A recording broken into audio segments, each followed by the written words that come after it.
Hello friends, मैं गौतम कुमार। स्वागत है आप सभी का हमारे इस यूट्यूब चैनल में।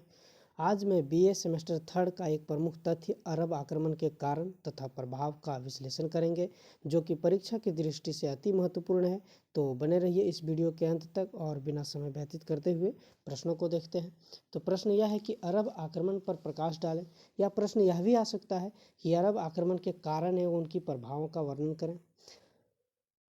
तो देखते हैं, भारत के साथ अरबों का संबंध इस्लाम के उदय से पहले से ही चला आ रहा था। भारत के पश्चिम समुद्री तट वाले क्षेत्रों के साथ शांतिपूर्ण व्यापारिक गतिविधियों को जारी रखने में उन्हें भारतीय शासकों का सक्रिय सहयोग प्राप्त होता रहा। जब अरब में इस्लाम धर्म का उत्थान हुआ तो दोनों के व्यापारिक संबंधों में आमूल परिवर्तन हुआ। इस्लाम का प्रचार खलीफाओं ने अपना परम कर्तव्य समझा। इसके लिए साम्राज्य विस्तार की नीति पर जोर देना शुरू किया। इन्होंने इराक के जीतने के पश्चात भारत की ओर अपना ध्यान केंद्रित किया। भारत पर हरियल बहेदी के नेतृत्व में मकरान तट पर विजय प्राप्त करने से सिंध पर आक्रमण करने की द्वार खुल गया।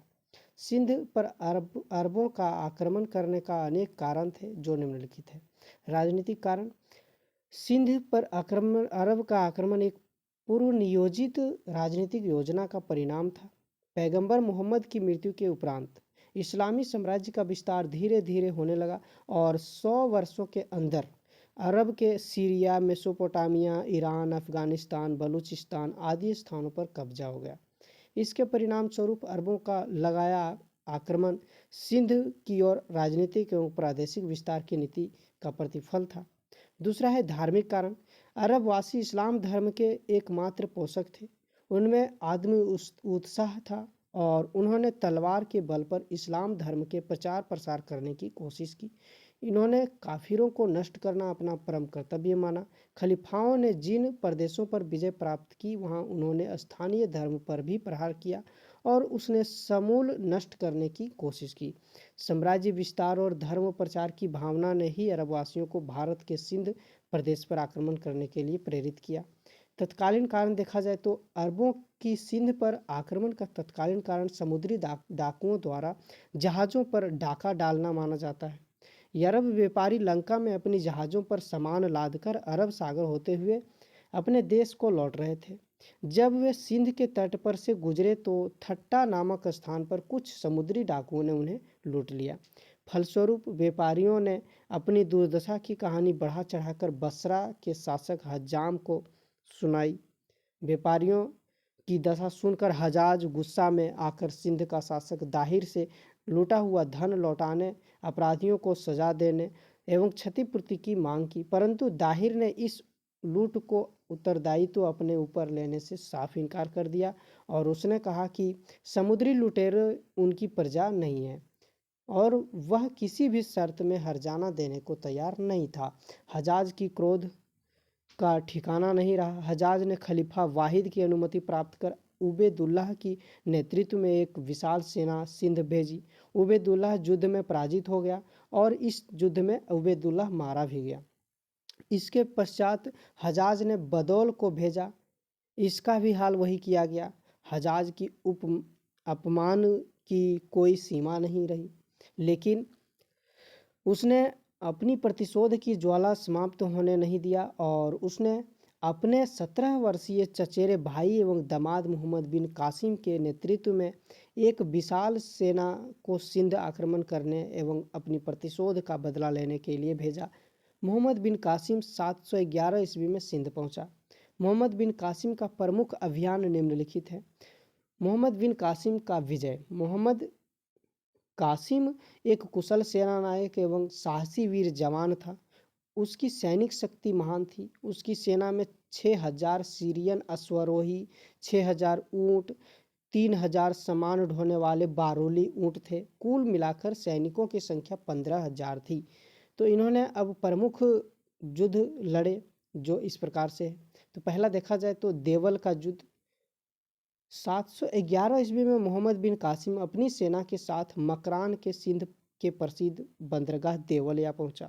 देवल का शासक, जो राजा दाहिर का भतीजा, केवल 4000 सैनिकों के साथ मोहम्मद कासिम का मुकाबला करने के लिए निकला, परंतु वह पराजित हुआ। दूसरा विजय है नीरून विजय। देवल विजय के पश्चात मोहम्मद कासिम नीरून विजय पर अधिकार कर लिया। लगातार 7 दिनों की यात्रा कर जब मोहम्मद कासिम नीरून पहुंचा, उसके पहले ही दाहिर के पुत्र जयसिंह शहर छोड़कर भाग गया। अतः कासिम ने बिना किसी प्रतिशोध नीरून पर अधिकार कर लिया। तीसरा है सहवान विजय।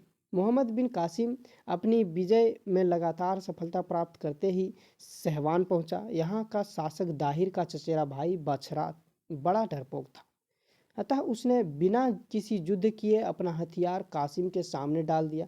फलतः इसके बाद बाछरा को नगर छोड़कर भाग जाना पड़ा। नेक्स्ट है सीसम विजय। सहवान विजय के बाद मोहम्मद कासिम जाटों की राजधानी सीसम पहुंचा। जाटों ने भीषण विरोध किया, परंतु कासिम के सामने टिक नहीं सके और उन्हें आत्मसमर्पण करना पड़ा। अगला है रावर विजय। मोहम्मद बिन कासिम का सबसे महान लक्ष्य सिंध के राजा दाहिर को शिकस्त देना था। दाहिर के साथ आमने सामने की लड़ाई में सबसे बड़ी बाधा सिंधु नदी खड़ा कर रही थी। अतः कासिम ने सिंधु नदी पार करने के लिए नौकाओं का निर्माण करवाया तथा मोकाहा नामक देशद्रोही की सहायता से सिंधु नदी को पार कर दाहिर पर आक्रमण कर दिया। रावर में दोनों पक्षों के बीच घमासान युद्ध हुआ। दाहिर ने बड़ी वीरता के साथ लड़ा, किंतु अंतिम में कासिम विजयी हुआ और दाहिर इस भयावह युद्ध में वीरगति को प्राप्त किए। अगला है ब्राह्मणवाद विजय। रावर पर अधिकार करने के बाद मोहम्मद कासिम ब्राह्मणवाद की ओर बढ़ा, जहां दाहिर का पुत्र जयसिंह उसका सामना बड़ी वीरता के साथ युद्ध किया। लेकिन जब देखा कि मोहम्मद कासिम की सेना के सामने उसकी सेना नहीं चलने वाली है, तो उसने चित्तूर नामक स्थान पर शरण ले ली और ब्राह्मणवाद पर अरबों का कब्जा हो गया। नेक्स्ट है आरोर विजय। जब मोहम्मद बिन कासिम ने अपनी ध्यान आरोर की ओर केंद्रित किया, जहां दाहिर के कुछ सैनिक इकट्ठे हुए थे, वहां का शासक दाहिर का एक अन्य पुत्र था, जिसने कासिम की सेना से जोरदार टक्कर लेने की कोशिश की, लेकिन उसकी सेना कासिम के सामने टिक नहीं सकी। इस तरह आरोर विजय के बाद संपूर्ण सिंध पर अरबों का आधिपत्य हो गया। अब इसका कुछ प्रभाव देखें कि अरब आक्रमण के कारणों का प्रभाव क्या पड़ा। तो अरब कि सिंध विजय का भारतीय इतिहास तथा अरब के इतिहास में पर्याप्त महत्व रखता है। अरबों के इस विजय ने भावी भारतीय मुस्लिम साम्राज्य की स्थापना में एक मार्गदर्शक के रूप में कार्य किया। अरबों की सिंध विजय निम्नलिखित परिणाम इस प्रकार से हैं। तो पहला देखा जाए तो इस्लाम का प्रचार। अरबों द्वारा सिंध पर विजय के लिए प्रमुख कारण इस्लाम का प्रचार प्रसार था। निस्संदेह अरबों का सिंध पर अल्पकालीन शासन रहने के कारण इस्लाम का अधिक प्रसार नहीं कर सके, लेकिन इस विजय ने भारत में एक नए इस्लाम धर्म के बीज बो दिए। नेक्स्ट है सामाजिक प्रभाव। अरबवासी सिंध के अनेक नगरों में बस गए और उन्होंने मंसूरा, बैजा, महफूज और मुल्तान इत्यादि स्थानों में रहना शुरू कर दिया। उन्होंने यहाँ के स्थानीय निवासियों के साथ वैवाहिक संबंध स्थापित करके अरब और भारतीय रक्त को मिश्रित कर दिया। तीसरा है राजनीतिक प्रभाव। यद्यपि भारत के शक्तिशाली राजाओं से आगे चलकर अरब पराजित ही हुए थे, फिर भी मोहम्मद बिन कासिम की कूटनीतिक पहलू का भारतीय राजनीति पर गहरा प्रभाव पड़ा। चौथा है सांस्कृतिक प्रभाव। अरबों की आक्रमण का भारत पर गहरा प्रभाव पड़ा। इसका प्रत्यक्ष प्रभाव भारत की तत्कालीन व्यापार पर पड़ा। भारतीयों से अरबों को सीधे संपर्क में आने से व्यापार में उन्नति हुई। भारतीय दर्शन का भी इस्लाम पर काफ़ी प्रभाव पड़ा। इस्लाम की सबसे बड़ी बात यह है कि अरब के लोगों ने दशमलव पद्धति एवं नक्षत्र विद्या का ज्ञान भारतीयों से ही प्राप्त हुआ था। चौथा है आर्थिक प्रभाव।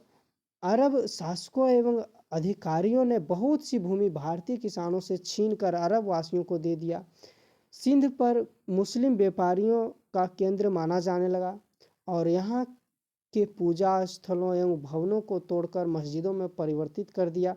अरब के इतिहास पर प्रकाश डालने वाला साहित्य चचनामा में यह वर्णन मिलता है कि कई मन सोना भारत से लूटा गया और इस प्रकार अरबों ने सिंध पर विजय प्राप्त की।